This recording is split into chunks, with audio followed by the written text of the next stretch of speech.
Dear students, आज हम उद्यान विज्ञान में हॉर्टिकल्चर में कुछ प्रिंसिपल्स पढ़ेंगे उद्यान विज्ञान के, कुछ सिद्धांत पढ़ेंगे उद्यान विज्ञान के, क्योंकि हमने जो अब तक एग्रोनॉमी की फसलें पढ़ी, दाल वाली फसलें पढ़ी, अनाज वाली फसलें पढ़ी, चारे वाली फसलें पढ़ी, तेल वाली फसलें पढ़ी, उनको उगाने में और उद्यान विज्ञान की फसलों को उगाने में बहुत अंतर होता है, बिल्कुल अलग होता है। उद्यान विज्ञान में मुख्य रूप से फल वाले पौधे और सब्जियां, हालांकि और भी आती है, मसाले वगैरह भी होंगे, फूल भी आएंगे, पर फल और सब्जियों को उगाने की बात हम जब करते हैं और उसमें भी फलों को उगाने की जब बात करते हैं तो बिल्कुल ऑल टुगेदर खेती अलग प्रकार की होती है। फसलें तो आपकी जो उगाई हमने वो तो मात्र 3 महीने 4 महीने 5 महीने में हम जो है काट के उसको घर पे ले आते हैं और फ्री हो जाते हैं, जबकि फलों का बगीचा, उद्यान या ऑर्चार्ड जो लगाते हैं हम, वो आपको 15 साल या उससे भी ज़्यादा अवधि के लिए हमको परमानेंट लगाना होता है और 15 साल तक हमको उपज देता रहता है वो उद्यान। तो किसी प्रकार की अगर चूक या गलती अगर रह गई तो हमको भुगतनी पड़ती है पूरे 15 साल तक। तो उन सावधानियों को हमको ध्यान में रखना है और उन सावधानियों को ध्यान में रखते हुए किस प्रकार के फल वृक्ष लगाने हैं, उसका क्लाइमेट, उसका जलवायु, कौन कौन से क्षेत्र में कौन कौन से फल उगाए जा सकते हैं, इस प्रकार की जो बातें हैं उनको लेते हुए मैंने एक छोटा सा टॉपिक बनाया है और उसको प्रिंसिपल ऑफ हॉर्टिकल्चर तो नाम दिया है। और आप ये बहुत इंपॉर्टेंट है उद्यानिकी फसलों को समझने के लिए, जलवायु को समझने के लिए, उद्यान विज्ञान में या फिर पूरी एग्रीकल्चर में ही काम आएगा वैसे तो ये, उन चीज़ों को समझने के लिए। तो मैं बात करूंगा, आज जो बात करूंगा, फलों को जो उगाया जाता है, तो हम हमारे देश की बात करें, अगर हम जो फलों का वर्गीकरण है या फिर जलवायु के आधार पर देश का वर्गीकरण है, किस किस प्रकार के फल कौन कौन से क्षेत्र में उगाए जा सकते हैं, तो जलवायु के आधार पर फलों का वर्गीकरण है ये, वो समझाने जा रहा था आपको मैं। तो हमारे देखिए, आप सबसे पहले तो मैं नक्शा बता देता हूँ आपको। भारत देश का नक्शा है हमारा, और भारत देश के नक्शे में ये रेखा हमारे देश के बीच में से गुजरती है, यह रेखा कर्क रेखा है। हमारे देश में से कौन सी रेखा निकलती है? कर्क रेखा निकलती है। भूमध्य रेखा हमारे देश के नीचे से निकलती है, वो हमारे देश के नीचे होती है, और उसके नीचे मकर रेखा होती है। वो नक्शे में तो नहीं है यहाँ पर तो कर्क रेखा दिखा रखी है, परंतु भूमध्य रेखा और कर्क रेखा का बीच में हमारा देश का बहुत बड़ा हिस्सा आता है, तो वो हमारे भूमध्य रेखा और कर्क रेखा के बीच में हिस्सा आता है। हमारा राजस्थान कर्क रेखा के ऊपरी वाला क्षेत्र में आता है। तो इस कर्क रेखा का क्या इफेक्ट है? इसके ऊपर अलग टेम्परेचर है, अलग प्रकार की वनस्पतियां हैं, इधर अलग प्रकार की वनस्पतियां उगाई जाती है। तो हम जब फलों को भी उगाएंगे, फलों किस किस प्रकार के फलों को कौन कौन से क्षेत्रों में उगाएंगे, उसी आधार पर हमने देश को 3 भागों में बांटा है। पूरे हमारे देश को कितने भागों में बांटा है? 3 भागों में बांटा है, और वो देखो इस प्रकार से है। पहले तो मैं लेता हूं इस कर्क रेखा के नीचे वाला ट्रॉपिकल। कौन सा है ये? ट्रॉपिकल, और इसको हिंदी में कहते हैं भैया उष्ण प्रदेश। क्या बोलते हैं? उष्ण प्रदेश। यहां पर ज्यादा नमी होती है भैया, अधिक नमी, अधिक प्लस तापमान, अधिक गर्मी, वर्ष भर साल भर गर्मी पड़ती है, ठंड नहीं पड़ती, वनस्पति खूब उगती है, हरियाली, प्लांट पौधे हरियाली खूब होती है। इसीलिए यह अमूमन इन क्षेत्रों की जमीनें भी आपको एसिडिक प्रवृत्ति की मिलती है। कौन सी? अम्लीय प्रवृत्ति की मृदाएं मिलती है, क्योंकि खूब नमी है, खूब वनस्पतियां उगती है, खूब मिट्टी में जाके वनस्पतियां गिरती है, मिलती है, सड़ती है और मृदा को अम्लीय बनाती है। तो मैं बात कर रहा था ट्रॉपिकल। ये कौन सा क्षेत्र कहलाएगा भैया? ट्रॉपिकल कहलाएगा। इस क्षेत्र में अलग प्रकार के फल उगाएंगे। हिंदी में क्या कहते हैं इसको? उष्ण कहते हैं। तो ट्रॉपिकल कौन सा हो गया? ज्यादा नमी और ज्यादा नमी और ज्यादा गर्मी, दोनों चीज ज्यादा होती है। यहाँ पर पूरे साल गर्मी पड़ती है, एक तरह से सर्दी के दिनों में भी ठंड नहीं पड़ती है, 25 डिग्री से टेम्परेचर कम नहीं आता है, 25 के ऊपर ही रहता है। गर्मियों में खूब गर्मी पड़ती है, नमी खूब रहती है, बरसात साल भर होती है। ट्रॉपिकल क्षेत्र में क्या कहते हैं इसको? उष्ण कहते हैं। इंग्लिश में क्या कहते हैं? ट्रॉपिकल कहते हैं। क्या कहते हैं? ट्रॉपिकल कहते हैं। अब दूसरा जो हम इसमें आगे बढ़े, इस कर्क रेखा के ऊपर वाला जो क्षेत्र है और हमारे भारत देश के ठंडे प्रदेश जो ऊपर हैं उनके नीचे वाला जो क्षेत्र है, बीच वाला, ये वाला क्षेत्र है, इसको कहते हैं सब ट्रॉपिकल। क्या कहते हैं? सब ट्रॉपिकल, और इसको हिंदी में कहते हैं भैया उपोष्ण। ये तो कौन सा था, उष्ण था नीचे वाला, तो उष्ण ट्रॉपिकल, ये उष्ण का उपोष्ण, उपोष्ण सब ट्रॉपिकल। कौन सा है, सब ट्रॉपिकल। अब भैया सब ट्रॉपिकल में क्या होता है, यहां पर नमी तो होती है कम है, और सर्दियों में तो ठंड पड़ती है, और गर्मियों में गर्मी पड़ती है, नमी होती है कम। सर्दियों में ठंड तो पड़ती है लेकिन बर्फ नहीं जमती, बर्फ जमने वाली ठंड नहीं पड़ती, ठंड पड़ती है।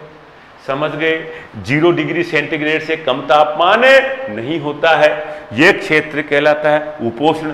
तो यहां पर क्या करते हैं, उपोष्ण में मौसम के हिसाब से फसलें उगा लेते हैं।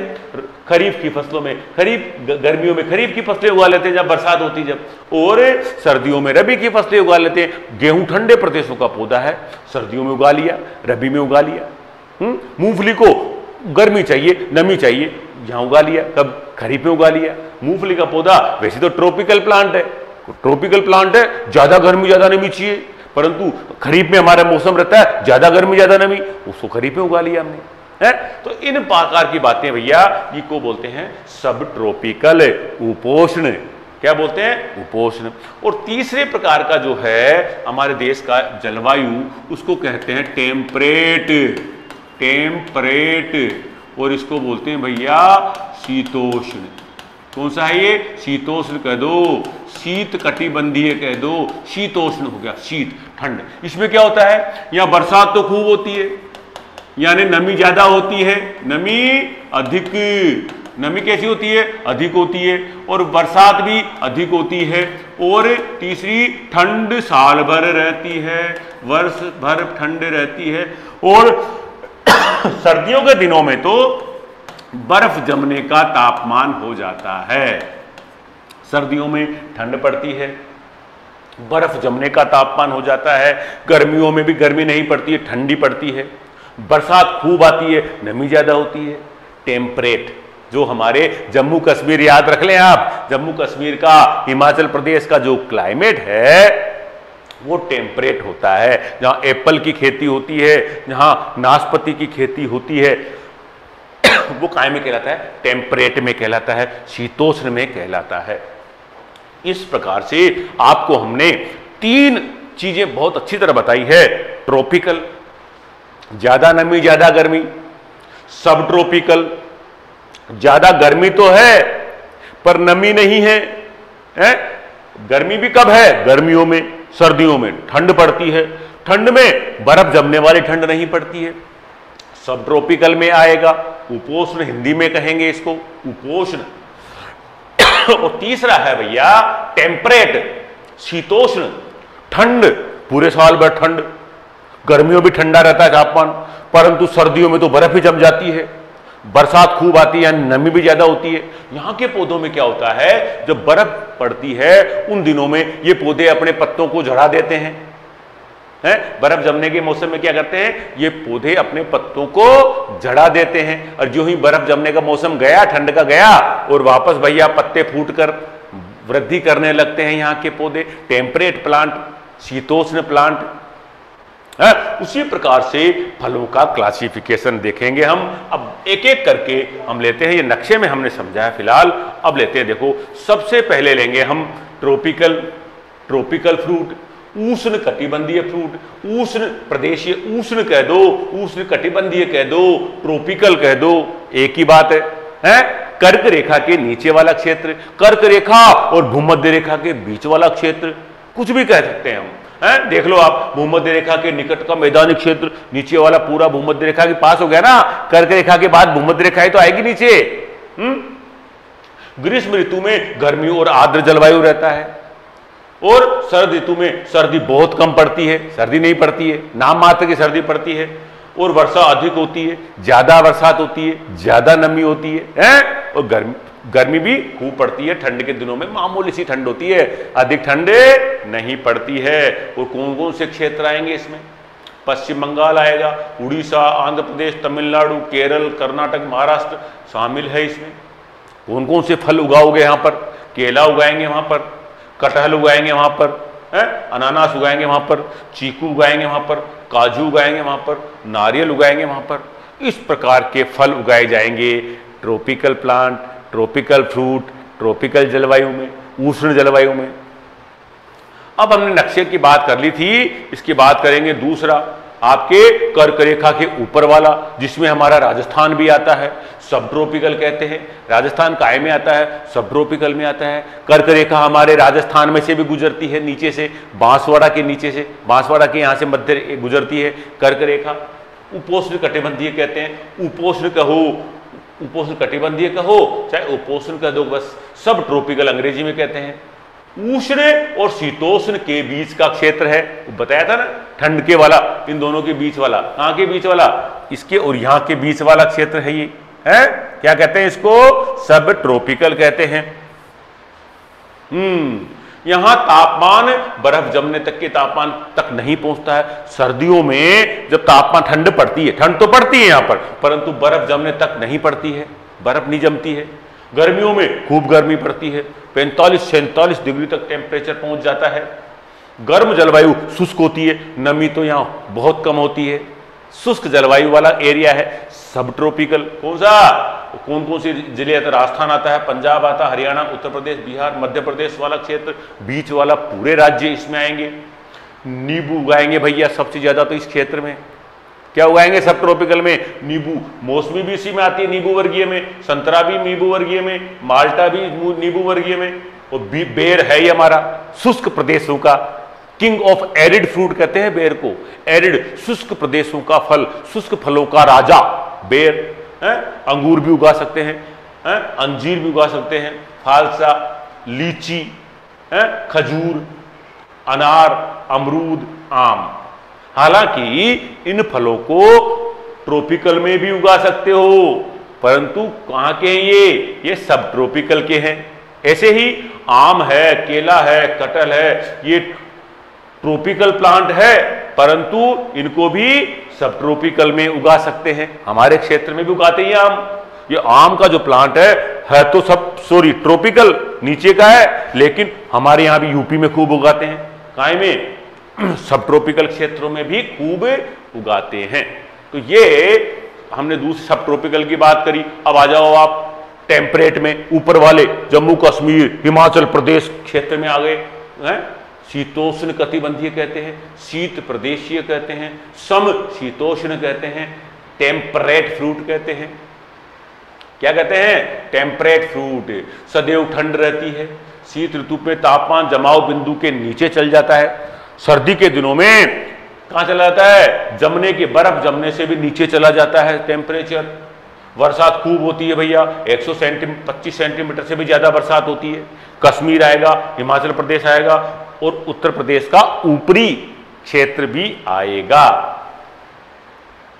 यहां के वृक्ष जो होते हैं सर्दियों के दिनों में एक निश्चित समय तक जब बर्फ पड़ती है तो अपनी पत्तियों को गिराकर सुसुप्ता अवस्था में चले जाते हैं, और जब बर्फ गिरने का मौसम निकल जाता है तो वापस से वानस्पतिक वृद्धि करके और पत्तियां आके फिर वृद्धि करना चालू हो जाते हैं। टेम्परेट प्लांट क्या कहते हैं इसको? टेम्परेट है। शीतोष्ण, एप्पल आएगा, नाशपाती आएगा, अखरोट आएगी, बादाम आएगी। ठंडे प्रदेशों के पौधे हैं, ठंडे प्रदेशों में उगाए जा सकते हैं। चेरी, आड़ू, नाशपाती, आलू बुखारा, स्ट्रॉबेरी। तो ये हो गया भैया टेम्परेट प्लांट, शीतोष्ण प्लांट, ठंडे प्रदेशों के पौधे जहां पर नमी ज्यादा और ठंड ज्यादा, नमी ज्यादा और ठंड ज्यादा, गर्मी नहीं, यानी टेम्परेचर कम और नमी ज्यादा। टेम्परेचर कम होने का मतलब ठंड ज्यादा, और ठंड भी कब, कितनी? बर्फ जमने तक की हो जाती है। और बर्फ जमने के मौसम में पत्तियों को गिरा देते हैं, सुसुप्तावस्था में चले जाते हैं यहाँ के पौधे। तो इस प्रकार से हमने हमारे देश के क्लाइमेट को, हमारे देश के फलों को 3 भागों में बांटा। ट्रॉपिकल, नीचे से चले हम, नीचे से ट्रॉपिकल, फिर सब ट्रॉपिकल, और ऊपर टेम्परेट प्लांट, टेम्परेट पौधे, टेम्परेट क्लाइमेट की बात हमने की। अब हम बात करेंगे हॉर्टिकल्चर में फल वृक्षों को लगाने के लिए गड्ढे तैयार करते हैं। एक तो करते हैं रेखांकन। क्या करते हैं? रेखांकन, लेआउट करते हैं। लेआउट करते हैं कि इतनी दूरी पर पौधे लगाएंगे, हैं? कितनी दूरी पर लगाएंगे भैया? आम के बीजू पौधे को 10 मीटर बाय 10 मीटर की दूरी पे लगाते हैं, क्योंकि आम का पौधा बहुत विशाल फैलता है। ऐसे ही बीजू पौधा, बीजू आम का, आजकल आम्रपाली पौधा आता है, वो तो छोटा सा होता है, ज्यादा नहीं फैलता है। ऐसे ही आंवले का पौधा बहुत फैलता है, उसके लिए भी 10 मीटर या 9 मीटर की दूरी रखी जाती है, पौधे से पौधे की दूरी रखी जाती है? तो उसको बोलते हैं लेआउट या रेखांकन। लेकिन यहां पर एक चीज और है, लेआउट या रेखांकन करते हैं तो एक पौधे से दूसरे पौधे की तो बात हो गई, परंतु जब एक पौधे के लिए गड्ढा खोदते हैं तो गड्ढे की साइज का भी ध्यान रखना पड़ता है। कितना चौड़ा गड्ढा खोदें, कितने दिन पहले खोदें, पौधा रोपण के कितने दिन पहले खोदें, और पौधा रोपने से पहले उसमें क्या क्या करें, क्योंकि आप जब फल उगाने जा रहे हो तो भैया 15 से 20 साल तक एक पौधा चलेगा। वो फल वृक्ष तो ऐसे ही लगेंगे ना, परमानेंट लगते हैं, तो उसकी पहले बढ़िया व्यवस्था करके उगाना चाहिए ताकि लंबे समय तक कोई समस्या नहीं आए आपको। तो क्या क्या सब सावधानियां बरतेंगे हम गड्ढे तैयार करने के लिए? देखो, पौधे लगाने के लगभग 1 महीने पहले गड्ढा खोद लेना चाहिए।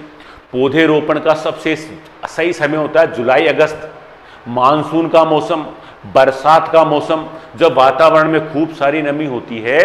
हमारे राजस्थान में नमी की कमी होती है ना पूरे साल भर, तो परंतु मानसून के मौसम में जून 15 जून मान लो, जुलाई में या अगस्त में अच्छा टेम्परेचर रहता है, गर्मी रहती है, अच्छी नमी रहती है, बरसात भी होती है, मिट्टी में भी नमी रहती है। उस समय पौधरोपण का समय बेस्ट होता है। तो आपको पौधरोपण अगर करना है तो पहले ही प्लानिंग करनी पड़ेगी, और उसके 1 महीने पहले ही गड्ढे खोद देंगे भैया खेत में पौधरोपण के लिए। कब? कितने दिन पहले? 1 महीने पहले गड्ढे खोद देने चाहिए। और वर्षा ऋतु में पौधे लगाने के लिए मई जून में गड्ढा खोद लेंगे, क्योंकि जुलाई में या जून के बाद 15-20 जून के बाद तो पौधारोपण करेंगे, तो मई जून में ही गड्ढा खोद लेना चाहिए। और उस गड्ढे को 15 से 20 दिन के लिए खुला छोड़ देना चाहिए। खुला छोड़ दो, जिससे कि सोलेराइजेशन हो जाएगा उसका। कई प्रकार के जो कीड़े हैं, हानिकारक कीड़े हैं, बीमारी के लिए फंगस है या जीवाणु के कोई स्पोर पड़े हैं, वो सब मर जाएंगे, रोगजनक मर जाएंगे, कीट मर जाएंगे, जो हानिकारक कीट मृदा में रहने वाले वो सब मर जाएंगे। उनकी लार्वा अवस्था होती है या प्यूपा अवस्था होती है, वो मर जाती है। इसलिए 15 से 20 दिन के लिए धूप में खुला छोड़ देना चाहिए गड्ढे को। और बसंत ऋतु में पौधे लगाने के लिए जनवरी में गड्ढे खोद लेने चाहिए। हाँ, ये भी एक समय होता है बसंत ऋतु में भी, मतलब फरवरी मार्च का भी एक समय होता है पौधरोपण का।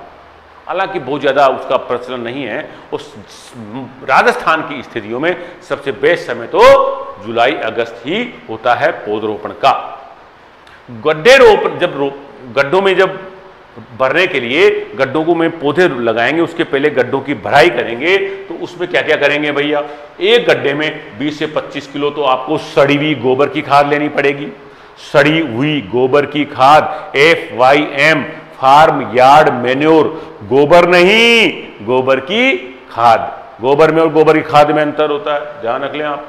गोबर की खाद डालेंगे 20 से 25 किलो, 1 किलो डालेंगे SSP सिंगल सुपर फास्फेट है। क्या होता है इसमें? 16% फास्फोरस होती है, और 10 ग्राम कीनोलफॉस डाल देंगे। इससे क्या होगा? कोई भी कीड़े होंगे भूमि में, भूमि जनित कीट होंगे, वो सब मर जाएंगे, कहीं भी अवस्था हो। इस प्रकार से एक गड्ढे की तैयारी करेंगे। अब गड्ढा की तैयारी तो कर ली आपने, तैयारी कर ली, पर जो गड्ढा आपने खोदा उसकी साइज देखो, फिर बता रहा हूं आपको मैं। एक तो पौधे से पौधे की दूरी, और एक गड्ढे की खुद की चौड़ाई, लंबाई और गहराई, ये दोनों अलग अलग चीजें हैं। इसको दिमाग में ढंग से बिठा लें आप। पौधे से पौधे की दूरी 10 मीटर, 9 मीटर, 8 मीटर, 6 मीटर कितनी रखनी है, वो डिपेंड करता है कि पौधा कितना बड़ा है, कितना बड़ा फैलेगा, उसी के आधार पर दूरी रखेंगे हैं उसी में। और उसी आधार पर जितना पौधा फैलेगा, जितना बड़े पौधे का आकार बढ़ेगा, उसी आधार पर गड्ढे का आकार, कितना चौड़ा गड्ढा खोदें अपन है, गड्ढे का आकार अलग है, पौधे से पौधे की दूरी अलग है, ध्यान रख लेना आप।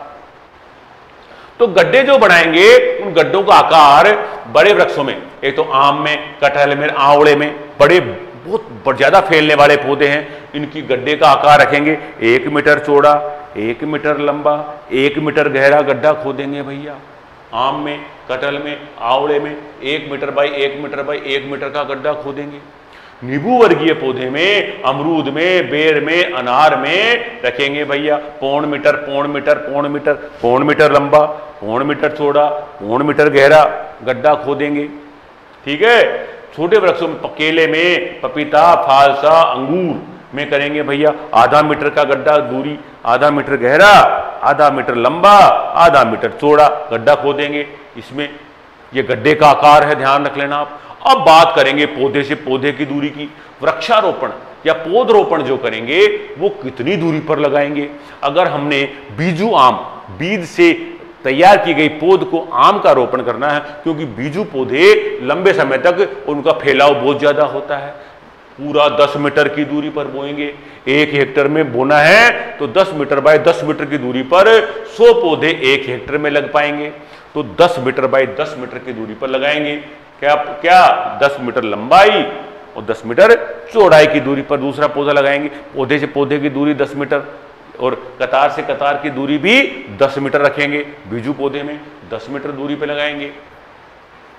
आंवला हुआ, लीची हुई, चीकू हुआ, इनको 9 मीटर की दूरी पे लगाएंगे।